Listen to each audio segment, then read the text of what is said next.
Hello મિત્રો, કેમ છો? આશા કરું કે તમે બધા મજામાં જ છો અને આપણે પણ મજામાં જ છીએ.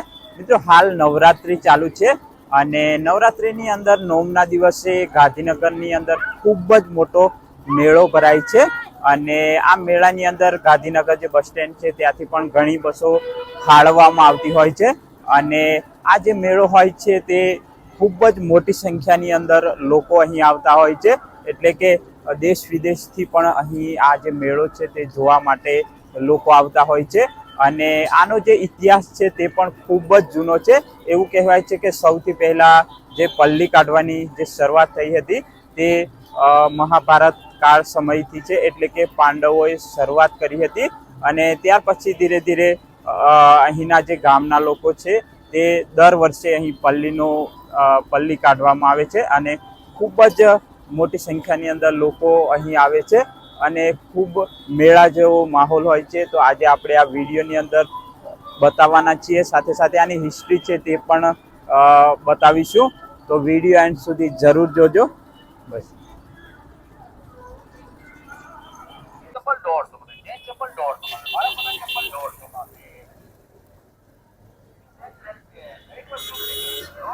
ને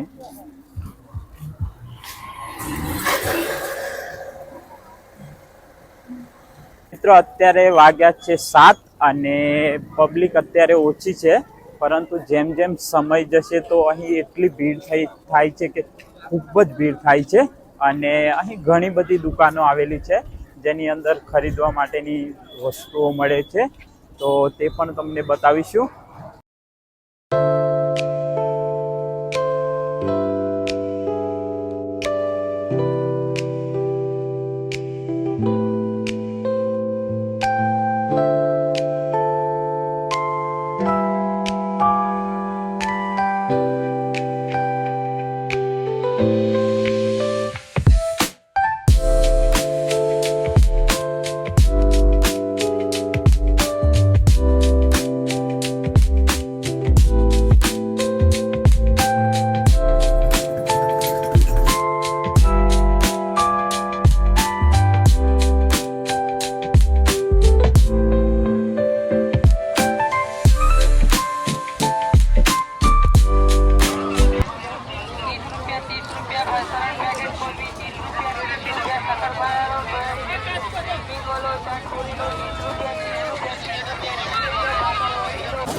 શું ભાવ સાહેબ? 100 रुपया છે. 100 रुपया बच्चों को खेलने के लिए है? बच्चों को रमवा માટે. हाँ हाँ, खेलने के लिए थोड़ा है. આ હું બેહવાનું તો. हाँ મિત્રો, રાત્રિના 11 વાગી ગયા છે અને તમે જોઈ શકો છો મેળાનો માહોલ. અત્યારે જુઓ કે ફૂલ મોજ છે, એટલે કે મેળો ફૂલ પૂરજોશની અંદર ભરાયેલો છે. આજે અમે હું પણ જોડે આવ્યો તો મને જોવાની બહુ જ મજા આવી. જુઓ મિત્રો, હવે જો મેળાની એટલી મસ્ત મજા છે કે અહીંયા બચ્ચો छोटे छोटे बच्चे और सभी लोग મેળાની માહોલમાં બહુ જ મજા લઈ રહ્યા છે. તો ખરેખર રૂપાલની અંદર આવવું જોઈએ અને મેળાનો માહોલ જોવો જોઈએ. ખીલોના પણ બહુ જ છે અને જુઓ એટલું સુંદર કે પબ્લિકને બહુ જ મજા આવે છે. તો મિત્રો, ખરેખર આપ સૌ આવજો અને મેળાનો માહોલ જરૂર જોજો.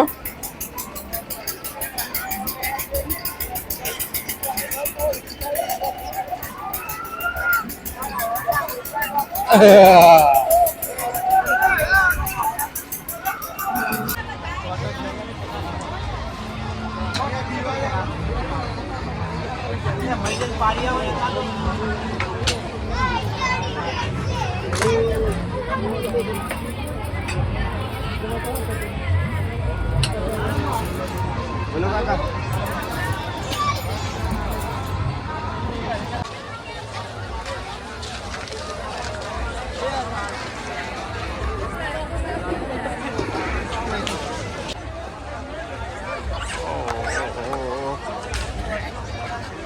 મિત્રો આ સાઈડ વિશાળ પાર્કિંગ બનાવવામાં આવેલું છે, એટલે કે જેટલા પણ વાહનો આવે છે તે એટલા અંદર અહીં પાર્કિંગ કરવામાં આવે છે.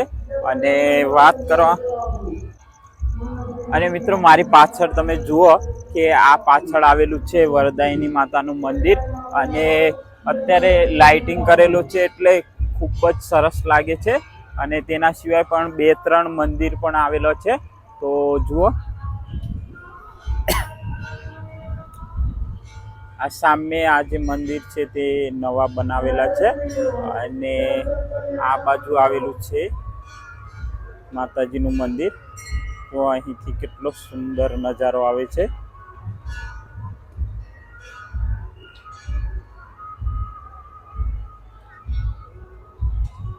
અને મિત્રો આ જે જગ્યા દેખાય ત્યાં તે જગ્યાએ પણ જમણવારની વ્યવસ્થા રાખવામાં આવી છે, પરંતુ આ સાલ મંદિરની પાછળના વિભાગની અંદર જમણવારની જે વ્યવસ્થા છે તે રાખવામાં આવેલી છે. તો જુઓ અત્યારે આપણે મંદિરની આગળનો જે ગેટ છે ત્યાં આવી ચૂક્યા છીએ, અને અહીં તમને કેટલીક દુકાનો બતાવું કે જેની અંદર ઘીનું વેચાણ થાય છે. અને આ જે દુકાનો છે તેની અંદર અલગ અલગ ડેરીઓની અંદરથી ઘી આવતું હોય છે અને તેનું વેચાણ થતું હોય છે. અને ખૂબ જ પુષ્કળ પ્રમાણની અંદર અહીં આવતા જે ભાવિ ભક્તો છે તે ખરીદે છે અને પલ્લીની અંદર તેને હોમવામાં આવે છે. તો જુઓ આ છે ઘીની દુકાનો.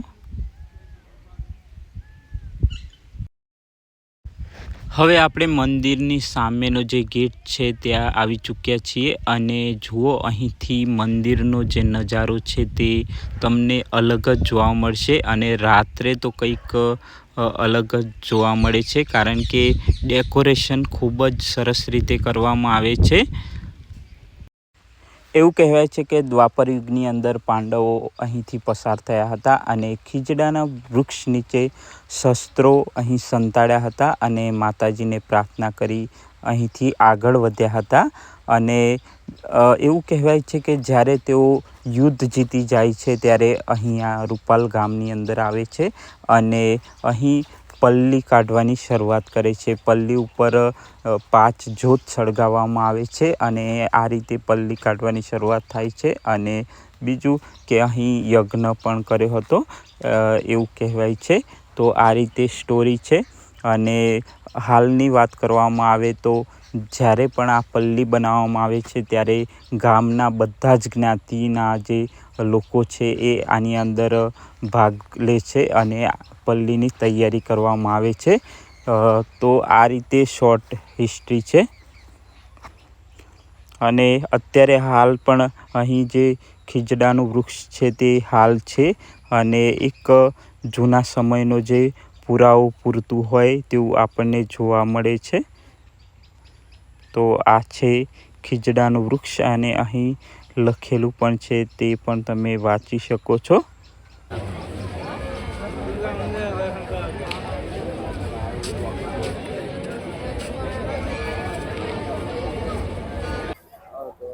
મિત્રો હાલ રાત્રિના 4 વાગી ગયા છે અને અહીંનો માહોલ તમે જોઈ શકો છો કે અહીં બધા આરામ કરે છે કેટલાક, અને કેટલાક છે તે ઊભા થઈ ગયા છે, મતલબ બ્રશ કરીને ફ્રેશ થશે. અને જુઓ અહીં મોટા ભાગના છે તે સૂઈ રહ્યા છે. તો આવી રીતે છે, અને તો આરામ કરી અને હવે જઈ રહ્યા છીએ પલ્લી જોવા માટે. અને ગામની અંદર જઈશું, કોઈક ચોક હશે ત્યાં આપણે શાંતિથી ઊભા રહીશું અને પલ્લીના દર્શન કરીશું, સાથે સાથે તમને પણ દર્શન કરાવીશું. તો વિડીયો એન્ડ સુધી જરૂર જોજો. તો ચાલો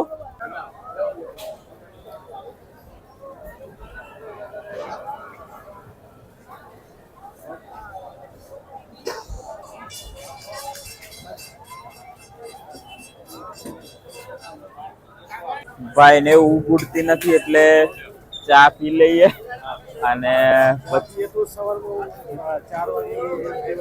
હા એ તો વાત સાચી હે, પરંતુ મતલબ કાચી ઊંઘમાં આપણે ઉઠી ગયા હોય એટલે ઊંઘ પૂરી ના થાય. તો ચાલો ચા પીએ અને પછી જઈએ.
ભાઈ આ છોકરી